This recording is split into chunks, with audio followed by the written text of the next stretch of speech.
Nahmaduhu wa nasta'inuhu wa nastaghfiruh wa na'udzu billahi min shururi anfusina wa min sayyiati a'malina. May yahdihillahu fala mudilla lahu wa may yudlil fala hadiyalah.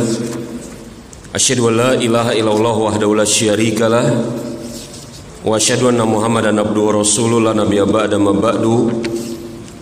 Raditu billahi rabba wa bil islam madina wa bi Muhammad nabiyya wa rasulah.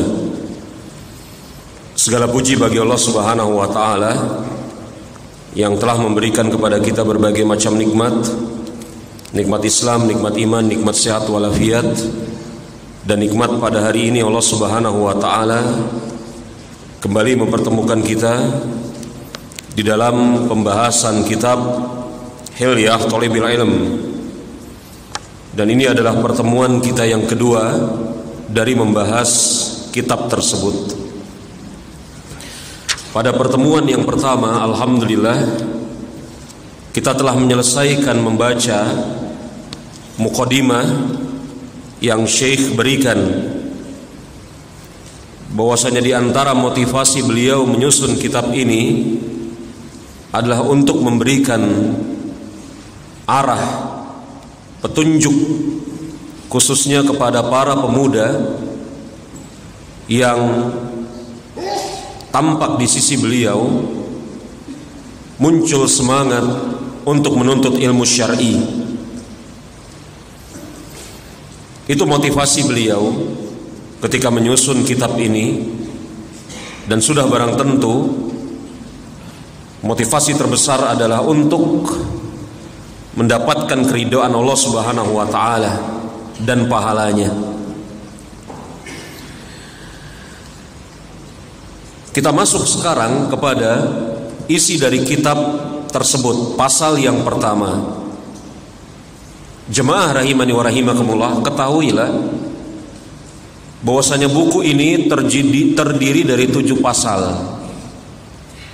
Pasal yang pertama yakni adab seorang penuntut ilmu terhadap dirinya sendiri. Bagaimana seorang penuntut ilmu seharusnya memiliki adab terhadap dirinya sendiri. Kemudian pasal yang kedua, cara meraih ilmu yang bermanfaat. Cara meraih ilmu yang bermanfaat. Pasal yang ketiga, adab seorang murid terhadap gurunya.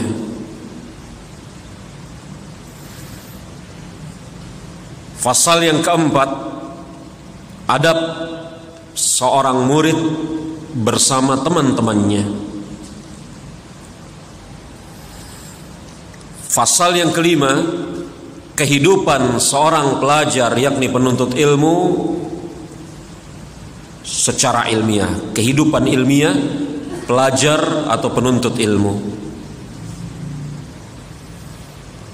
Pasal yang keenam, penuntut ilmu seharusnya memadukan antara ilmu dengan amal. Serta pasal yang terakhir, hal-hal yang harus dijauhi oleh seorang penuntut ilmu. 7 pasal yang dibawakan oleh Syekh, dan nanti beliau akan memberikan perincian satu persatu atas pasal-pasal tersebut. Kita mulai dari pasal yang pertama, adab seorang penuntut ilmu terhadap dirinya sendiri. Di antara adab seorang penuntut ilmu terhadap dirinya sendiri, yakni yang pertama, dia mengetahui bahwasanya ilmu dan menuntut ilmu adalah sebuah ibadah. Ilmu dan menuntut ilmu adalah sebuah ibadah. Telah berlalu pembicaraan kita di kesempatan yang pertama. Kita bawakan hadis-hadis dari sisi Rasul alaihi salatu wassalam tentang kewajiban menuntut ilmu, ganjaran atas orang-orang yang menuntut ilmu, hasungan dari Rasul alaihi salatu wassalam kepada orang-orang agar mereka menuntut ilmu. Ancaman dari sisi beliau bagi orang-orang yang lalai di dalam menuntut ilmu. Maka menuntut ilmu adalah ibadah. Hal ini harus dimaklumi oleh seseorang yang hendak belajar, apalagi belajar ilmu agama. Dan sebagaimana yang telah ditetapkan oleh para ulama, dan Syekh mengatakan hal ini adalah yang paling prinsip dalam pembahasan kitab ini, bahkan merupakan asas dari seluruh amal seorang muslim, bahwasanya tidaklah ibadah diterima oleh Allah Subhanahu wa taala kecuali terpenuhi dengan 2 syarat. Ini kata beliau. Dan ini adalah perkara yang kita maklumi, bahwasanya ibadah tidak diterima oleh Allah Subhanahu wa taala kecuali terpenuhi padanya 2 syarat. Syarat diterimanya amal.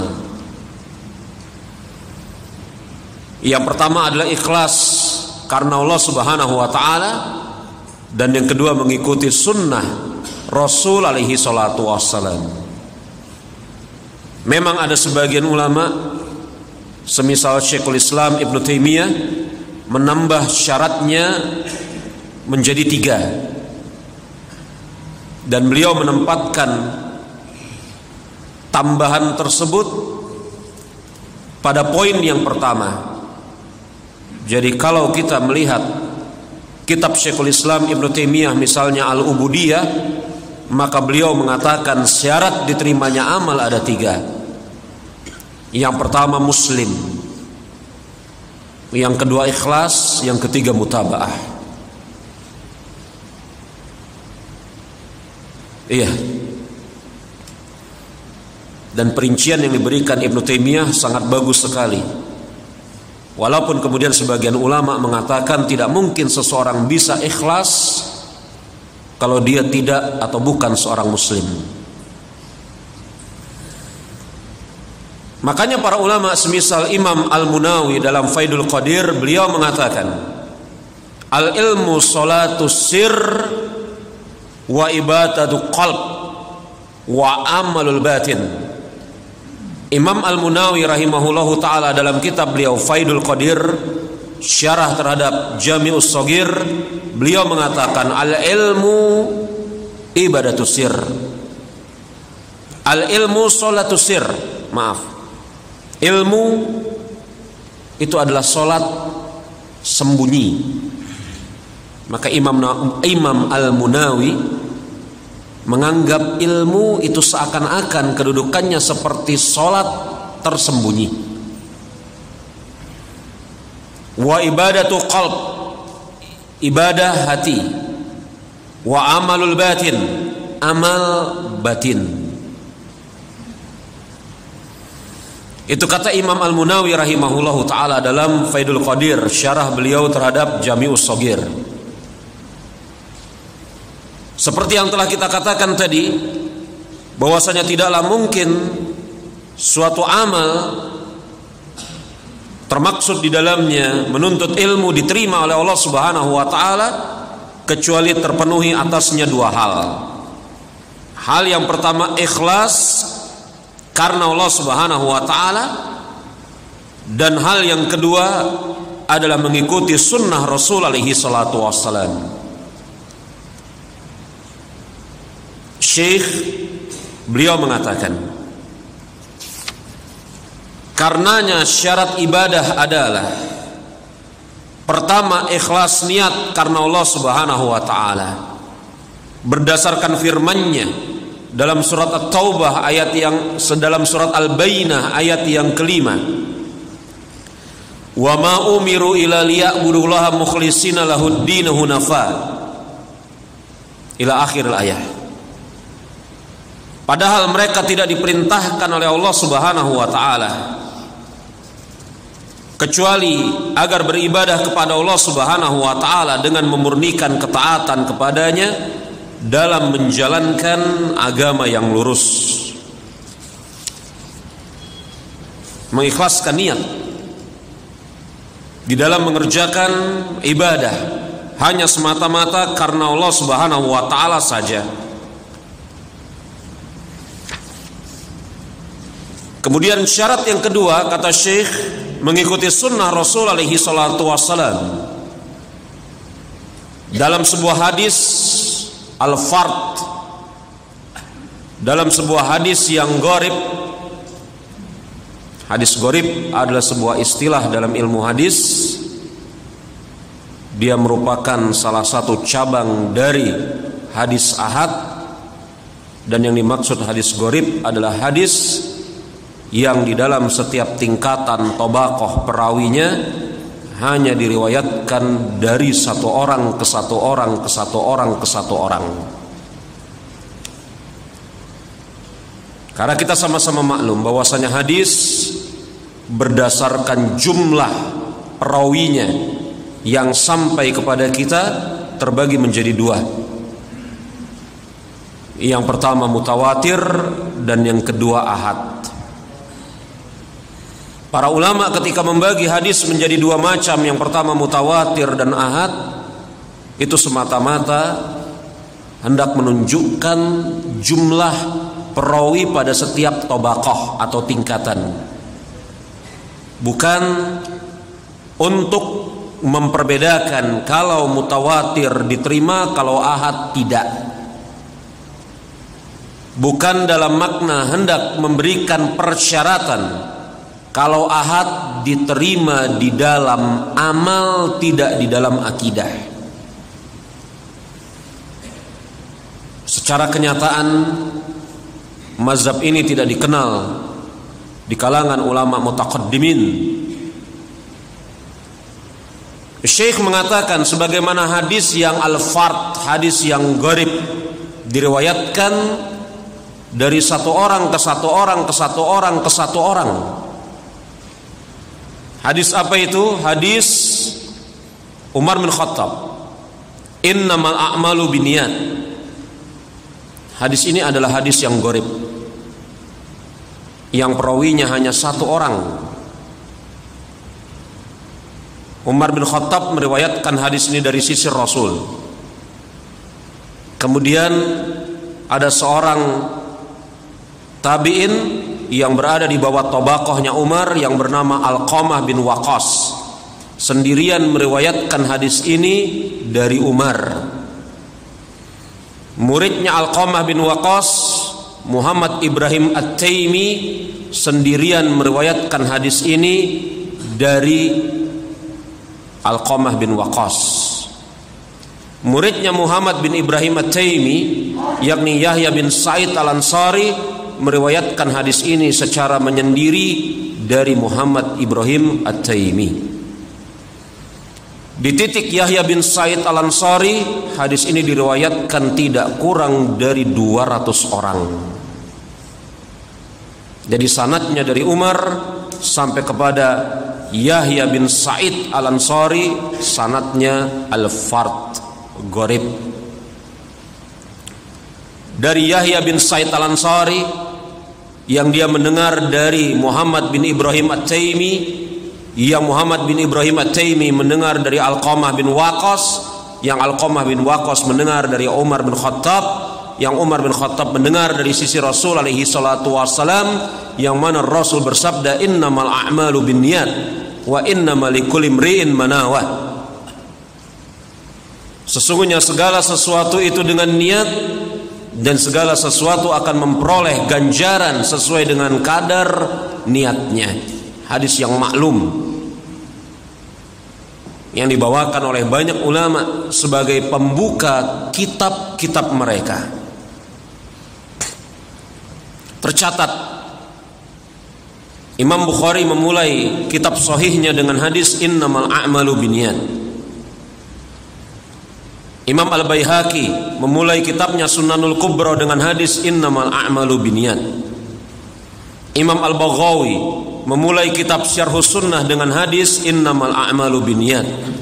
Imam Nawawi memulai 4 kitabnya dengan hadis innamal a'malu binniyat. Riyadus Shalihin, Arba'in An-Nawawiyah, Al-Azkar dan Al-Majmu' Syarhul Muhazzab.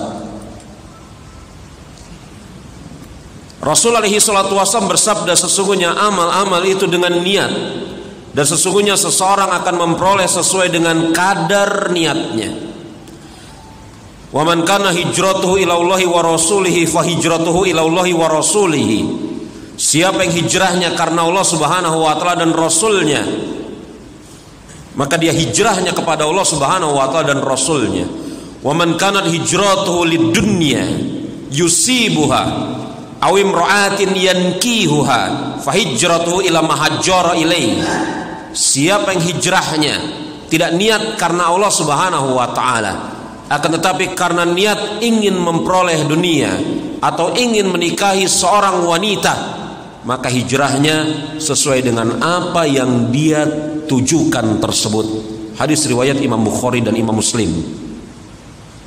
Dan ini lafaz Imam Muslim. Maka jemaah rahimani wa rahimakumullah, menuntut ilmu harus dengan niat yang benar karena Allah Subhanahu wa taala.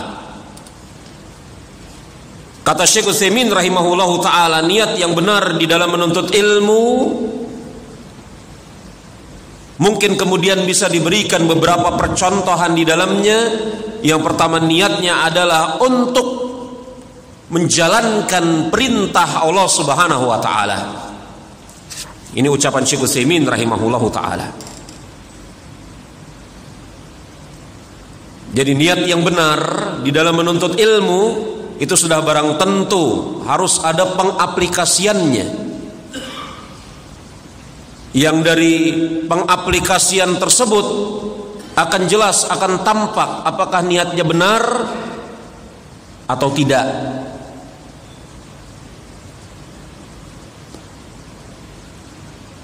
Dan ini sebuah hal yang bisa kita deteksi atas diri kita. Kalau kemudian kita ini menuntut ilmu ingin mengetahui apakah niat kita ini benar atau tidak, maka kita bisa mendeteksi dari alamat-alamatnya. Kata Syekh Utsaimin, seseorang yang niatnya ikhlas karena Allah Subhanahu wa taala, mungkin yang pertama, dia berniat menuntut ilmu tersebut untuk menjalankan perintah Allah Subhanahu wa taala. Karena Allah Subhanahu wa taala berfirman, "Fa'lam annahu la ilaha illallah."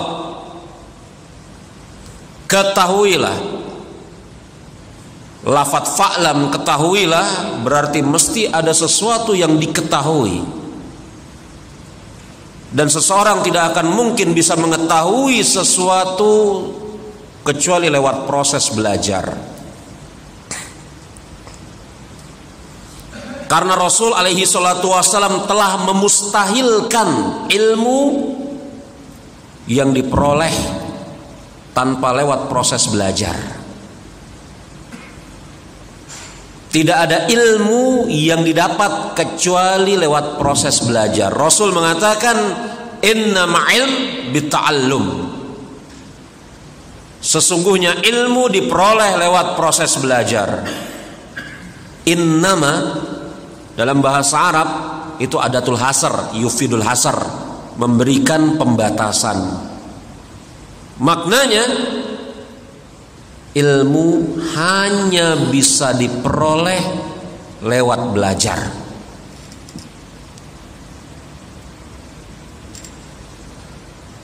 Baik, Rasul alaihi salatu wassalam, Allah Subhanahu wa taala mengatakan fa'lam, ketahuilah. Dari lafaz fa'lam, ketahuilah, maka menunjukkan terdapat isyarat bahwasanya seseorang wajib mempelajari agamanya. Dan ketika Allah Subhanahu wa taala memerintahkan untuk mempelajari ilmu agama dalam lafaz fa'lam, Allah Subhanahu wa taala berkata, "Annahu la ilaha illallah." Ketahuilah bahwasanya tidak ada ilah yang berhak diibadahi dengan sebenar-benarnya melainkan Allah Subhanahu wa taala. Ini isyarat bahwasanya ilmu yang mesti dipelajari pertama kali oleh seseorang muslim adalah ilmu yang memperbaiki tauhid dan akidahnya.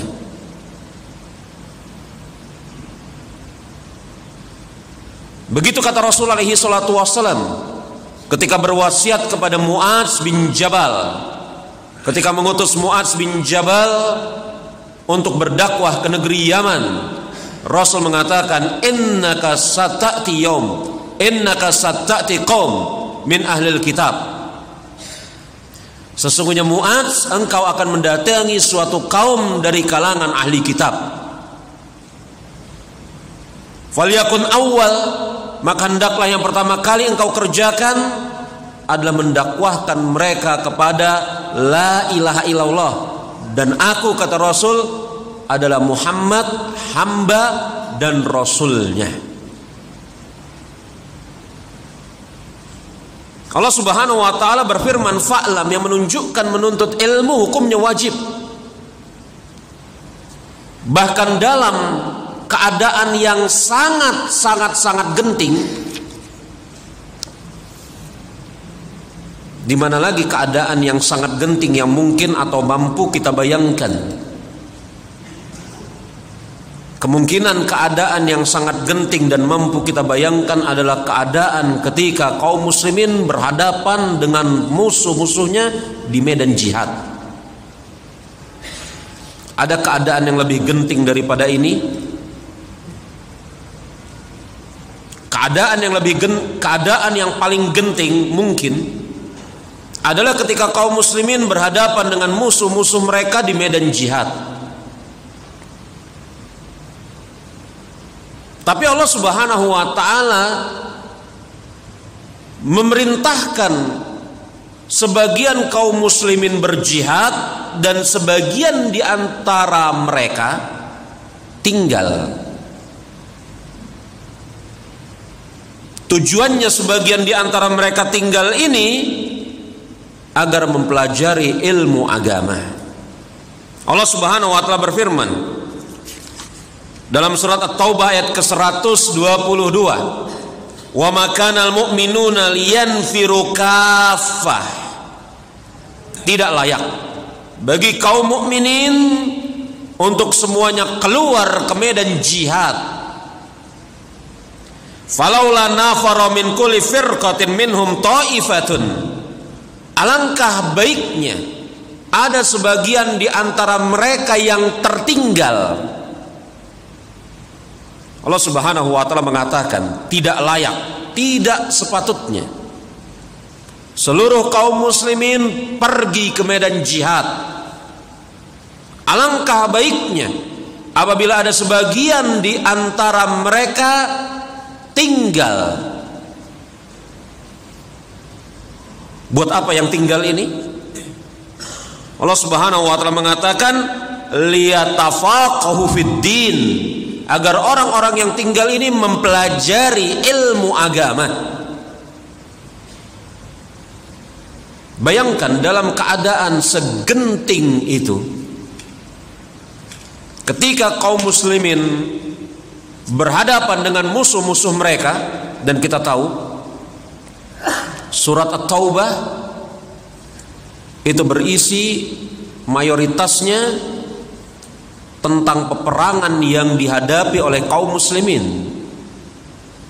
Kalau tidak perang Badar, perang Uhud, perang Tabuk. Isi dari surat At-Taubah mayoritasnya tentang peperangan-peperangan yang dilakukan, dijalani oleh kaum muslimin. Mayoritasnya 3 peperangan ini: perang Badar, perang Uhud, Badar Kubra maksudnya, perang Uhud, dan perang Tabuk. Karena kalau disebut Badar yang dimaksud Badar Kubra, karena perang Badar terjadi 2 kali, Badar Sugro dan Badar Kubra. Adapun perang Badar Sugro itu tidak terjadi perang, itu terjadi 2 bulan sebelum Badar Kubra. Badar Kubro terjadi pada bulan Ramadan, adapun Badar Sugro terjadi pada bulan Rajab, 2 bulan sebelumnya, pada tahun kedua Hijriah. Iya, tahun kedua. Ketika kaum muslimin berhadapan dengan musuh-musuhnya, Allah Subhanahu wa ta'ala tidak perintahkan seluruh mereka untuk pergi ke medan jihad, tidak. Tapi Allah Subhanahu wa ta'ala mengatakan, andai kata ada sebagian di antara mereka yang tinggal untuk mempelajari ilmu agama, maka jemaah rahimani wa rahimakumullah, dari sini kita bisa mengetahui bahwasanya mempelajari ilmu agama itu sangat penting sekali. Seseorang yang mempelajari ilmu agama pada hakikatnya dia sedang mengikuti perintah Allah Subhanahu wa ta'ala. Bahkan Allah Subhanahu wa ta'ala memerintahkan hal yang sedemikian dalam keadaan yang sedemikian genting. Maka orang-orang yang kemudian lalai di dalam mempelajari ilmu agama Allah Subhanahu wa ta'ala, pada hakikatnya sedang melalaikan suatu perintah yang sangat besar. Saya ulangi, orang-orang yang lalai di dalam mempelajari ilmu agama Allah Subhanahu wa ta'ala, pada hakikatnya dia sedang lalai dari sebuah perintah Allah Subhanahu wa ta'ala yang sangat besar. Makanya jemaah rahimani wa rahimakumullah, para ulama semisal Syekh Muhammad At-Tamimi, Muhammad bin Abdul Wahab At-Tamimi rahimahullahu ta'ala, ketika menyebutkan tentang hal-hal yang dapat membatalkan keislaman seseorang, beliau memerinci diantaranya kufur i'rad, kufur karena dengan sebab berpaling, yakni enggan dan tidak mau mempelajari agama Allah Subhanahu wa ta'ala. Maka bahaya besar bagi orang-orang yang lalai di dalam mempelajari agama Allah Subhanahu wa ta'ala. Apalagi yang dia lalai itu adalah ilmu yang paling membawa manfaat bagi kehidupannya dunia dan akhirat, yakni tauhid dan akidah yang benar. Maka Syekh Utsaimin rahimahullahu ta'ala beliau mengatakan, mungkin yang pertama engkau menghadirkan niat bahwasanya engkau sedang mengerjakan perintah Allah Subhanahu wa ta'ala.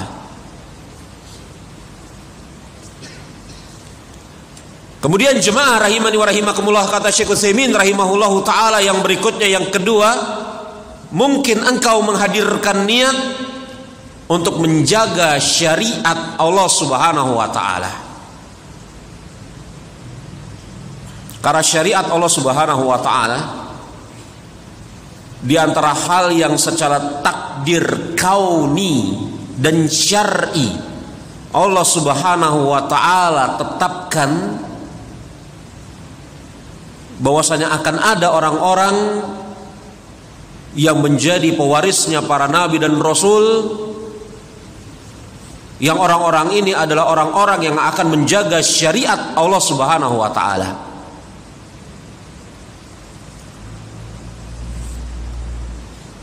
Makanya Allah Subhanahu wa ta'ala berfirman ketika menyebutkan tentang Al-Quran yang dia jaga, Allah Subhanahu wa ta'ala mengatakan, inna nahnu nazzalna zikra wa inna lahu lahafizun. Sesungguhnya kami yang menurunkan Al-Quranul Karim dan kami yang akan menjaganya. Maklum ini, sebagian orang-orang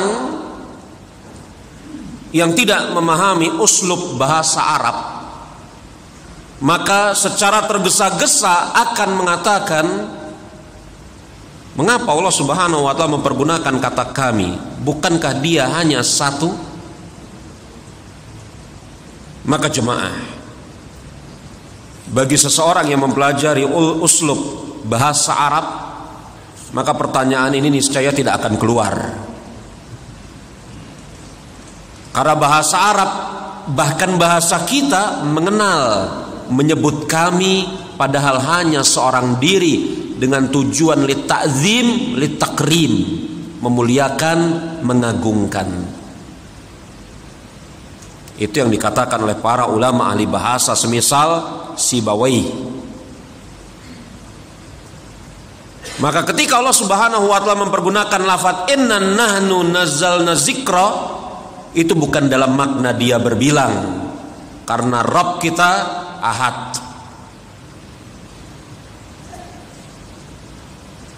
Tapi dia hendak mengagungkan dirinya, maka dia mempergunakan lafaz inna nahnu. Ini ditinjau dari segi bahasa. Tapi di sana ada hal yang sangat indah sekali yang dibawakan oleh Imam Ibnul Qayyim Al-Jauziyah rahimahullahu ta'ala. Ketika Allah Subhanahu wa ta'ala berfirman, inna nahnu nazzalna dzikra wa inna lahu lahafizun, sesungguhnya kami yang menurunkan Al-Quran dan kami yang akan menjaganya, maka kenapa Allah Subhanahu wa ta'ala mempergunakan lafaz kami? Maka di sana kata Imam Ibnul Qayyim, seakan-akan Allah Subhanahu wa ta'ala mengajak sebagian manusia untuk ikut serta menjaga Al-Quranul Karim. Bukankah ada orang-orang yang menjaga Al-Quranul Karim dalam bentuk menghafal, memahami, menjelaskan makna-maknanya, mengamalkannya, membantah sekian puluh ratus ribu syubhat yang dilemparkan oleh orang-orang yang membenci Islam terhadap Al-Quranul Karim? Bukankah itu penjagaan terhadap Al-Quranul Karim?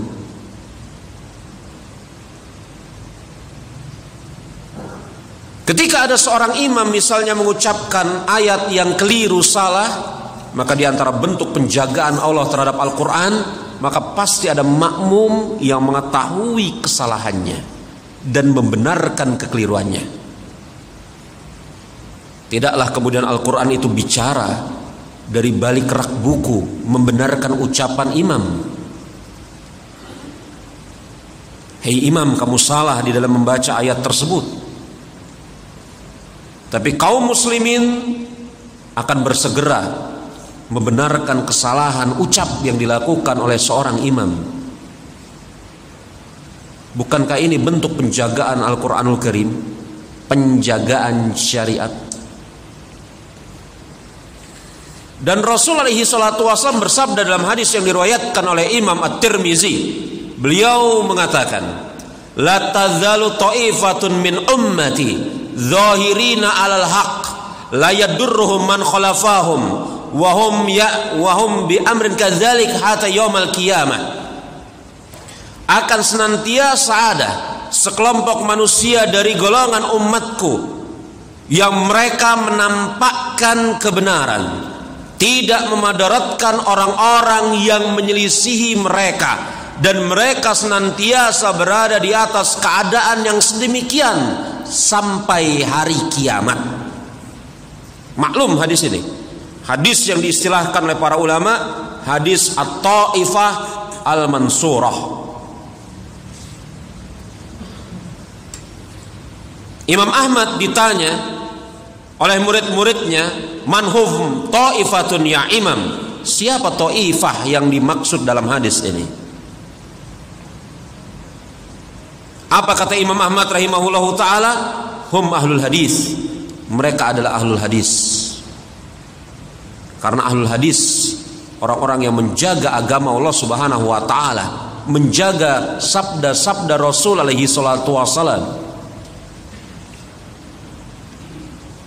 Bukankah hasil dari menuntut ilmunya Imam Al-Bukhari kita nikmati sampai hari ini, bahkan sampai hari kiamat? Sahih Bukhari maksud saya.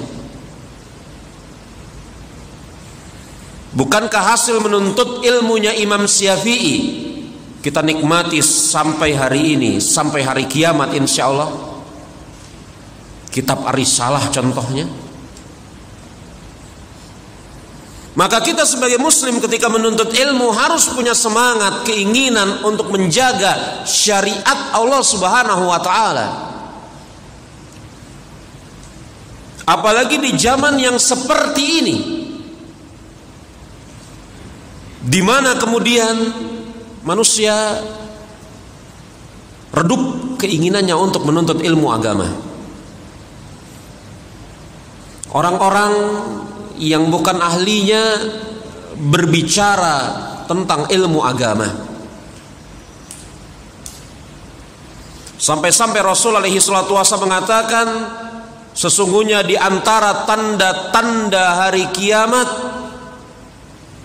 menyebarnya Ruwaibidah. Para sahabat bertanya, "Manhum ya Ruwaibidah ya Rasulullah?" Siapa itu Ruwaibidah? Apa kata Rasul alaihi salatu wasallam? Beliau mengatakan, Ruwaibidah hum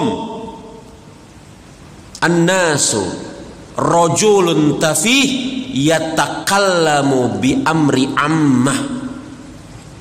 Ruwaibidah adalah laki-laki, dalam lafaz yang lain manusia tafih, bodoh.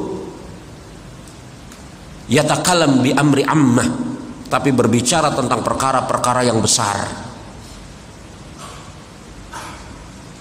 Dan kita dapati pada hari-hari belakangan ini Rasul mengatakan hal yang sedemikian. Hadis tadi sahih riwayat Imam Tabrani. Di antara tanda hari kiamat adalah menyebarnya orang-orang yang model-modelnya seperti ini, tanpa punya rasa takut berfatwa ini halal, ini haram, tanpa punya rasa kekhawatiran mengatakan ini boleh, ini tidak boleh. Maka kita yakni kaum muslimin harus memiliki giroh, semangat, kecemburuan untuk menjaga agama Allah Subhanahu wa taala. Ulama telah bangkit dari generasi ke generasi. Allah Subhanahu wa taala keluarkan mereka, hadirkan mereka di hadapan manusia sebagai generasi-generasi terbaik di zaman-zamannya. La tazalu ta'ifatun min ummati, kata Rasul alaihi salatu wassalam, senantiasa ada sekelompok manusia dari golongan umatku.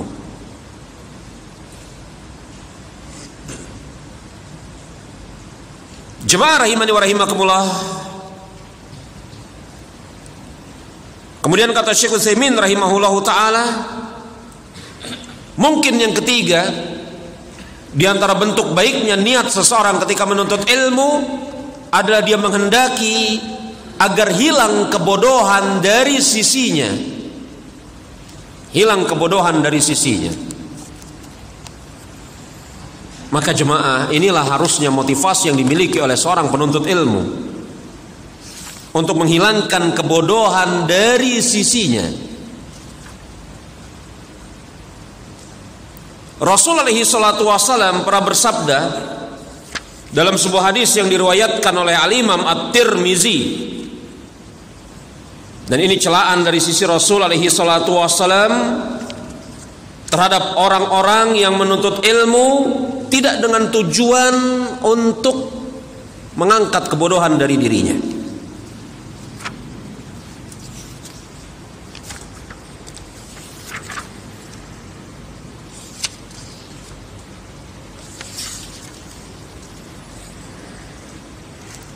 Rasul alaihi salatu wasallam bersabda, "Man talaba ilma liyujari bihil ulama aw yumariyu bihi sufaha aw yasrifa bihi wujhun nas ilaihi adkhalahu Allahun nar." Siapa yang menuntut ilmu agar dia dapat mendebat para ulama,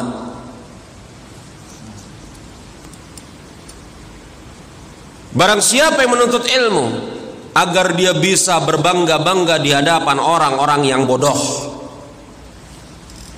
Siapa yang menuntut ilmu dengan tujuan agar wajah-wajah manusia mengarah kepadanya,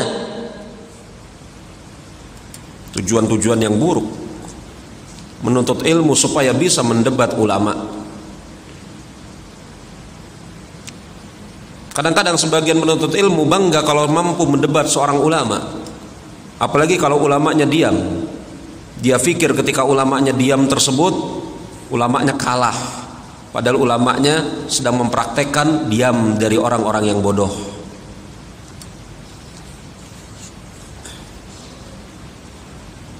Apa kata Rasulullah SAW? Man talaba ilm, siapa yang menuntut ilmu dengan tujuan untuk mendebat ulama, atau dengan tujuan untuk bersombong-sombong, berbangga-bangga di hadapan orang-orang yang bodoh, atau dengan tujuan untuk memalingkan wajah manusia kepadanya. Makanya Syekh Bakar Abu Zaid, kalau saya sebut Syekh maksudnya Syekh Bakar Abu Zaid, kalau saya sebut Hilyah makanya yang dimaksud adalah Hilyah Thalabil Ilm, kitab yang lagi kita bahas sebagai bentuk ringkas pembicaraan. Kalau saya sebut Hilyah maksudnya ini.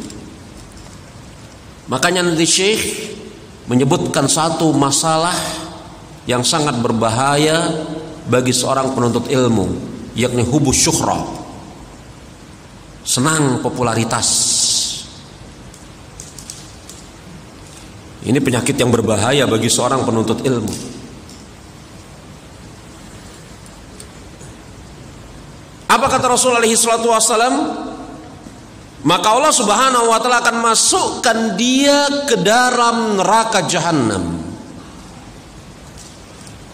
Maka kita menuntut ilmu tujuannya untuk menghilangkan kebodohan dari diri kita, bukan agar bisa mendebat seorang ulama. Kita menuntut ilmu tujuannya untuk menghilangkan kebodohan dari sisi kita, bukan tujuannya untuk berbangga-bangga di hadapan orang-orang yang bodoh sambil memamerkan ilmu yang dia miliki, atau kemudian mengatakan dengan kalimat-kalimat semisal, saya senior, kamu baru anak kemarin sore ngajinya. Ini orang-orang yang seperti ini ngaji atau belajar sama siapa? Saya senior ini, saya sudah lama ngaji. Lalu apa? Apakah menunjukkan kalau sudah lama ngaji itu lebih bagus gitu? Kan belum tentu juga.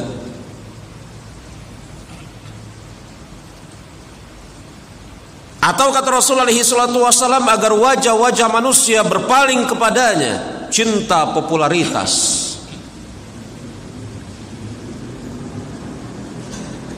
Maka Allah Subhanahu wa Ta'ala akan masukkan dia ke dalam neraka jahanam. Maka seseorang menuntut ilmu harus niatnya hendak menghilangkan kebodohan dari sisinya, bukan dengan tujuan yang semisal-semisal ini. Maka jemaah rahimani wa rahimakumullah, ketika Rasulullah SAW menjelaskan tentang manusia-manusia yang pertama kali Allah Subhanahu wa Ta'ala putuskan urusan mereka nanti pada hari kiamat, beliau mengatakan ada 3 kelompok manusia yang Allah Subhanahu wa Ta'ala putuskan urusan mereka nanti pada hari kiamat. Yang pertama-tama kali Allah Subhanahu wa Ta'ala putuskan urusan mereka nanti pada hari kiamat. Kemudian Rasulullah SAW memerinci siapa 3 kelompok manusia tersebut. Yang pertama, seorang laki-laki yang mempelajari ilmu agama dan mengajarkannya. Kemudian Allah Subhanahu wa Ta'ala hadirkan dia, yakni orang ini, di hadapan Allah Subhanahu wa Ta'ala. Kemudian Allah Subhanahu wa Ta'ala tampakkan nikmat-nikmat tersebut di hadapannya. Yang dari hadis ini dan hadis-hadis yang semisal ini, para ulama berkesimpulan bahwasanya nikmat-nikmat yang pernah kita rasakan di muka bumi ini akan Allah Subhanahu wa taala tampakkan nanti pada hari kiamat. Yang kemudian Allah Subhanahu wa taala akan meminta pertanggungjawaban atas diri kita. Menuntut ilmu nikmat yang sangat besar. Mengajarkan ilmu itu di antara nikmat yang sangat besar. Tapi kalau niatnya tidak ikhlas karena Allah Subhanahu wa taala, azan ini kita jeda terlebih dahulu. Nanti insyaallah taala ba'da azan kita lanjutkan.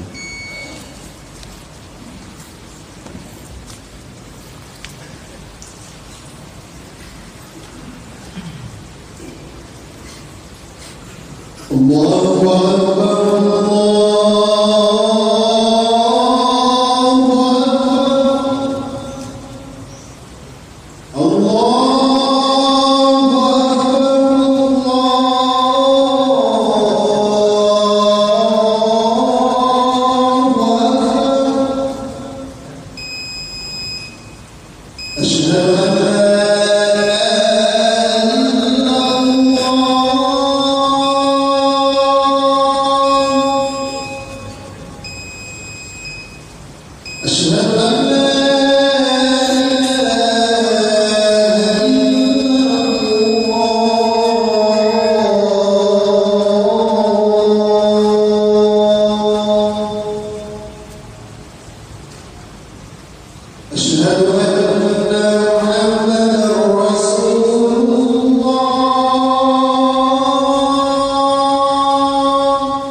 Rasul alaihi salatu wasallam menjelaskan 3 kelompok manusia. Yang pertama-tama akan Allah Subhanahu wa taala putuskan urusan mereka nanti pada hari kiamat. Di antara 3 kelompok manusia tersebut orang yang mempelajari ilmu dan mengajarkannya. Nikmat yang sangat besar sekali. Menjadi seorang penuntut ilmu itu nikmat yang sangat besar sekali. Sampai-sampai seperti kata Imam Ibnu Abdul Bar, Rasul alaihi salatu wasallam hampir tidak pernah berdiri dan mengatakan marhaban kecuali kepada para penuntut ilmu. Yang menunjukkan pengagungan Rasul alaihi salatu wasallam kepada para penuntut ilmu. Begitu juga orang yang mengajarkan ilmu. Kata Rasul alaihi salatu wasallam, orang yang menuntut ilmu dan mengajarkan ilmu, kemudian nikmat-nikmat tersebut Allah Subhanahu wa taala tampakkan di hadapannya. Dan Allah mengatakan, Dengan sebab apa engkau belajar dan mengajar ini? Maka orang itu mengatakan, karenamu ya Allah. Tapi Allah Subhanahu wa ta'ala mengatakan, dan Allah Maha tahu orang itu akan mengatakan apa. Dan Allah Subhanahu wa ta'ala mengatakan, kazabta, dusta engkau. Lakinaka yuqalul alim faqad qil. Dusta engkau. Engkau belajar dan mengajar bukan karenaku, kata Allah Subhanahu wa ta'ala, tapi karena agar dipanggil orang alim, dan sungguh itu telah terjadi. Maka jemaah rahimani wa rahimakumullah, kata Imam Ibnul Qayyim dalam kitab beliau Miftah dari Sa'adah, setelah menyelesaikan hadis ini, setelah membawakan hadis ini dan menjelaskan hadis ini, kata Imam Ibnul Qayyim, maka kita berlindung kepada Allah Subhanahu wa ta'ala. Kemudian Imam Ibnul Qayyim memberikan nasihat yang sangat bagus sekali. Kata Imam Ibnul Qayyim, kita berlindung kepada Allah Subhanahu wa ta'ala dari keadaan yang seperti ini. Maka jangan sampai engkau lelahkan dirimu di dunia ini dengan sesuatu yang tidak engkau rasakan buahnya di akhirat kelak. Jadi ketika Imam Ibnul Qayyim membawakan hadis ini, dan sebelumnya beliau membawakan ucapan Al-Imam Yahya bin Abi Katsir yang dikeluarkan oleh Imam Muslim, yang Yahya bin Abi Katsir mengatakan, sesungguhnya ilmu tidak bisa diperoleh dengan keadaan badan bersantai-santai.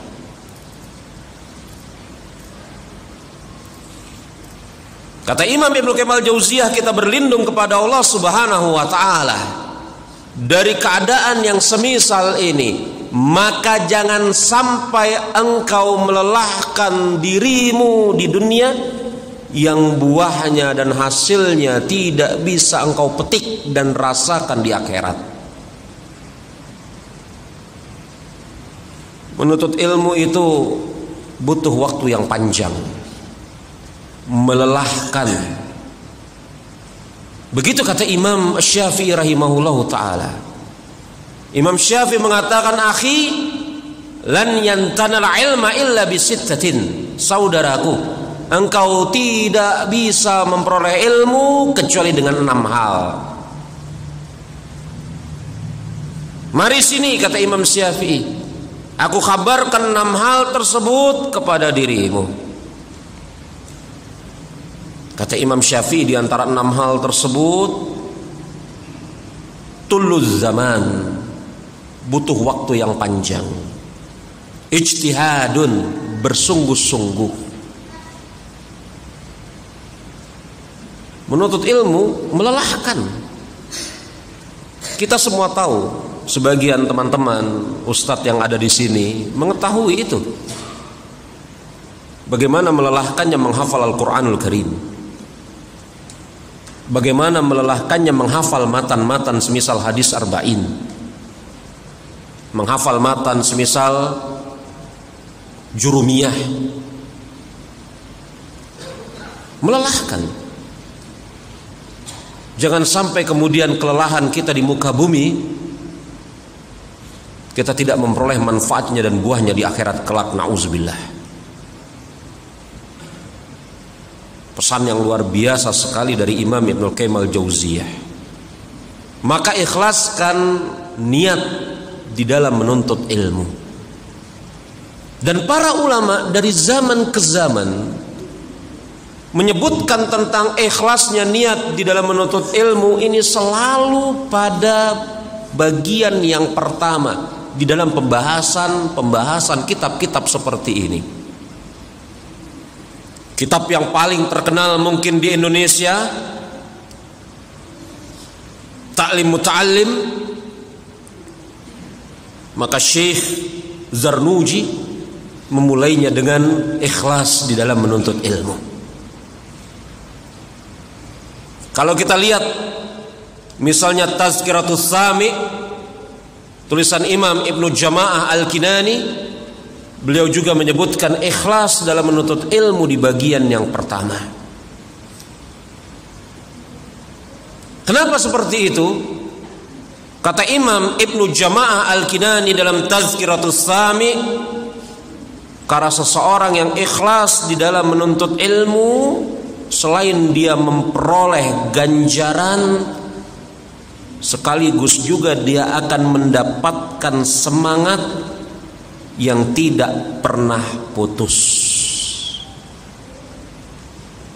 Bukankah seseorang yang ikhlas hakikatnya dia sedang berbuat baik? Bukankah ganjaran kebaikan adalah kebaikan berikutnya? Itu kira-kira yang diinginkan oleh Imam Ibnu Jama'ah Al-Kinani. Maka jemaah rahimani wa rahimakumullah, Rasul alaihi salatu wasallam mengatakan innamal a'malu binniyat, sesungguhnya amal-amal itu dengan niat.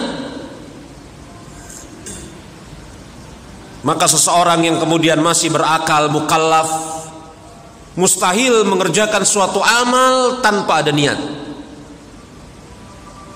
Sampai-sampai Imam Ibn Rajab mengatakan, andai kata seorang muslim yang baligh, berakal, mukallaf dibebankan suatu amal tanpa niat, niscaya dia tidak akan sanggup. Maka amal kita pasti ada motivasi yang mendorongnya, dan itulah niat. Dan Rasul alaihi salatu wasallam mengatakan, siapa yang niatnya, hijrahnya karena Allah dan Rasulnya, maka dia akan mendapatkan Allah subhanahu wa ta'ala dan Rasulnya, ganjaran dari Allah subhanahu wa ta'ala. Siapa yang tidak seperti itu, maka dia sesuai dengan apa yang dia niatkan.